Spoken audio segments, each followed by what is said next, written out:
یاسر بھائی، میرا آپ سے پہلا سوال یہ ہے، جس طرح آپ جانتے ہیں قرآن میں لکھا ہے ایاک نعبد و ایاک نستعین۔ جب اللہ تعالیٰ نے یہ واضح قرآن میں فرما دیا تو آپ کیا سمجھتے ہیں کہ پھر آج قوم کیوں شرک میں پڑی ہوئی ہے؟ اس کو کس طریقے سے دیکھتے ہیں آپ؟ عامر، آپ کا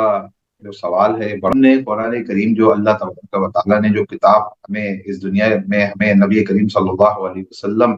کی امت کے طور پر ہمیں بھیجی، اس کتاب کے اندر جو لکھی ہوئی ہدایات ہیں، ہم نے ان ہدایات کو پڑھا ہی نہیں۔ اچھا، الدنیا سجن المؤمنین و جنت الکافرین، حدیث میں آیا ہے کہ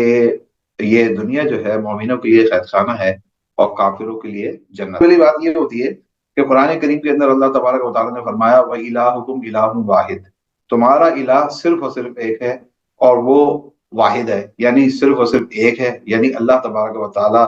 جو ہے نہ وہ کسی چیز سے بنا ہے، نہ اس کو کسی چیز نے بنایا ہے، اور وہ الہ ایسا ہے کہ وہی، اب ہم نے کیوں اس کو پس پوچھ ڈال کے اندر، جہاں تک کہ میرا مطالعہ ہے، میں اس چیز کے اوپر آیا ہوں کہ اس نتیجے پہ پہنچا ہوں کہ ہم نے بات کو صحیح طور پر سمجھا ہی نہیں، ٹھیک ہے نا۔ اچھا، جس وجہ سے ہمیں بھیجی گئی ہے کتاب بھیجی گئی ہے، امپورٹنٹ چیز یہ ہے کہ ہم نے قرآن کریم کی تعلیمات کا مطالعہ نہیں کیا، قرآن کریم کے اندر لکھا ہوا کیا ہے،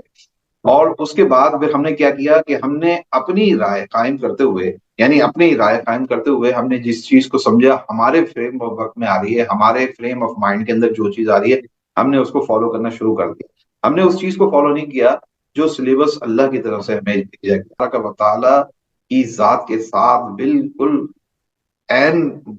یعنی آپ مد مقابل رکھ دیا جائے، یا اس کو اسی طرح سمجھ لیا جائے، یا اس کو شامل کر لیا جائے کہ اس کی کچھ خاصیت کے ساتھ اللہ تبارک و تعالیٰ نعوذ باللہ اس خاصیت کے ساتھ اس خاصیت کو بھی جو ہے نا نعوذ باللہ اللہ کی خاصیت کے ساتھ جو ہے نا اس کے مد مقابل کھڑا کر دیا جائے، تو اس کو ہم شرک کہتے ہیں۔ اب شرک بہت ساری شرک کی اقسام، شرک